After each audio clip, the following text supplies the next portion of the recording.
ಸಾಹಿತ್ಯ ಪರಿಷತ್ತು ಮತ್ತು ಮಕ್ಕಳ ಸಾಹಿತ್ಯ ಪರಿಷತ್ ಹಾಗೂ ಪ್ರತಿಮಾ ಟ್ರಸ್ಟ್ ವತಿಯಿಂದ ಹಿರಿಯ ಸಾಹಿತಿ ಡಾಕ್ಟರ್ ಎಸ್ಎಲ್ ಭೈರಪ್ಪನವರಿಗೆ ಶ್ರದ್ಧಾಂಜಲಿ ಸಲ್ಲಿಸಲಾಯಿತು. ಪಟ್ಟಣದ ಕೆಆರ್ ಸರ್ಕಲ್ನಲ್ಲಿ ನಡೆದ ಶ್ರದ್ಧಾಂಜಲಿ ಸಭೆಯನ್ನು ಉದ್ದೇಶಿಸಿ ಮಾತನಾಡಿದ ಮಾಜಿ ಶಾಸಕ ಸಿಎಸ್ ಪುಟ್ಟೇಗೌಡ, ಕನ್ನಡ ಸಾಹಿತ್ಯ ಲೋಕದ ಮೇರು ಪರ್ವತವನ್ನು ಕಳೆದುಕೊಂಡಂತಾಗಿದೆ. ಇಂಥ ಸರಸ್ವತಿ ಪುತ್ರರು ನಮ್ಮ ತಾಲೂಕಿನವರು ಎಂದು ಹೇಳಿಕೊಳ್ಳಲು ಹೆಮ್ಮೆಯಾಗುತ್ತದೆ. ಇವರ ಹಲವಾರು ಕೃತಿಗಳು ಓದುಗರ ಮನಸ್ಸನ್ನು ಗೆಲ್ಲುವಲ್ಲಿ ಯಶಸ್ವಿಯಾಗಿವೆ. ಇವರ ಕುಟುಂಬಕ್ಕೆ ದುಃಖ ಭರಿಸುವ ಶಕ್ತಿಯನ್ನು ಆ ದೇವರು ನೀಡಲಿ ಎಂದು ಮಾಜಿ ಜಿಲ್ಲಾ ಪಂಚಾಯತ್ ಸದಸ್ಯ ಸಿಕೆ ಕುಸುಮ ಮಾತನಾಡಿ, ನಮ್ಮ ತಾಲೂಕಿನ ಸಾಹಿತ್ಯ ಲೋಕದ ದಿಗ್ಗಜರಾದ ಭೈರಪ್ಪನವರನ್ನು ಕಳೆದುಕೊಂಡಿರುವುದು ತುಂಬಾ ದುಃಖಕರ ವಿಚಾರವಾಗಿದೆ ಎಂದು ವಿಷಾದ ವ್ಯಕ್ತಪಡಿಸಿದರು. ಇಂಥ ಕ್ಷೇತ್ರವನ್ನು ಕಳೆದುಕೊಂಡು ಸಾಹಿತ್ಯ ಲೋಕವು ಬಡವಾಗಿದೆ ಎಂದರು. ಅವ್ರಿಗೇನು ಗಿಫ್ಟ್ ಕೊಡೋದಕ್ಕೆ, ಕಾಂಪ್ಲಿಮೆಂಟರಿ ಕೊಡೋದಕ್ಕೆ ಅವರೇ ನನಗೆ ಬರೋ ಕಾಂಪ್ಲಿಮೆಂಟರಿ ಕೊಟ್ಟಿರ್ತಿಲ್ಲ. ಭೈರಪ್ಪನವರ ಕೃತಿಗಳು ಸಿಕ್ಕೋ ಥರ ಮಾಡಿ, ಅದ್ರ ಜೊತೆಗೆ ತೇಜಸ್ವಿ ಅವ್ರದ್ದು, ಕುವೆಂಪುರವ್ರದ್ದು ಎಲ್ಲ ಸಾಹಿತ್ಯ ಕೃತಿಗಳು ಸಿಕ್ಕಬೇಕು. ಸಿಕ್ಕಿ ಒಂದು ವಾತಾವರಣನೇ ಬದಲಾವಣೆ ಆಗುತ್ತೆ. ಒಂದು ಜನ ಎಲ್ಲ ಅದನ್ನ ಮಾಡಬೇಕು, ಆ ಕೆಲಸ ಆಗಬೇಕಾಗಿರ್ತಕ್ಕಂಥದ್ದು.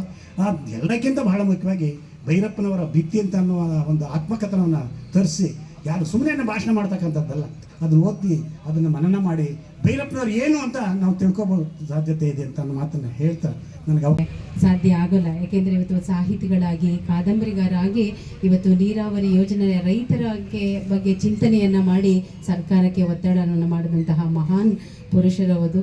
ನಿಜವಾಗ್ಲೂ ಕೂಡ ಅವರ ಒಂದು ಆತ್ಮಕ್ಕೆ ಚಿರಶಾಂತಿ ದೊರಕಲಿ ಅಂತ ನಾವೆಲ್ಲರೂ ಕೂಡ ಪ್ರಾರ್ಥನೆಯನ್ನು ಮಾಡೋಣ.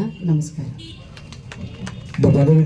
ಈ ವೇಳೆ ತಹಶೀಲ್ದಾರ್ ಶಂಕರಪ್ಪ, ಮಾಜಿನಗರ ಯೋಜನಾ ಪ್ರಾಧಿಕಾರ ಅಧ್ಯಕ್ಷರಾದ ಅಣತಿ ಆನಂದ್, ಕನ್ನಡ ಸಾಹಿತ್ಯ ಪರಿಷತ್ತಿನ ಅಧ್ಯಕ್ಷರಾದ ಎಚ್ಎನ್ ಲೋಕೇಶ್, ಸಂಘಟನಾ ಕಾರ್ಯದರ್ಶಿ ಜಬೀಲುಲ್ಲಾ, ಯಶೋಧ ಜೈನ್, ಮಕ್ಕಳ ಸಾಹಿತ್ಯ ಪರಿಷತ್ತಿನ ರಾಜ್ಯಾಧ್ಯಕ್ಷರಾದ ಸಿಎನ್ ಅಶೋಕ್, ಪದಾಧಿಕಾರಿಗಳಾದ ಸಿದ್ದೇಶ್ ಮಹದೇವ್, ಬೆಳಗೋಲಿ ಕೆಂಪಯ್ಯ, ಅಬ್ದುಲ್ ಕಲಾಂ ಸಂಘಟನೆಯ ಅಧ್ಯಕ್ಷರಾದ ಮುನ್ನಾವರ್ ಪಾಷಾ ಹಾಗೂ ಕನ್ನಡ ಸಂಘಟನೆಯ ಮುಖಂಡರಾದ ಸಿಜಿ ಸೋಮಶೇಖರ್, ಗಾಯಕ ಮಂಜು, ಗಾಯಕ ಪ್ರೇಮ್, ಭರತ್ ಗೌಡ, ಕನ್ನಡ ವಾಸು, ಜನಪ್ರತಿನಿಧಿಗಳು, ಸಾಹಿತಿ ಭೈರಪ್ಪ ಅಭಿಮಾನಿಗಳು ಹಾಜರಿದ್ದರು.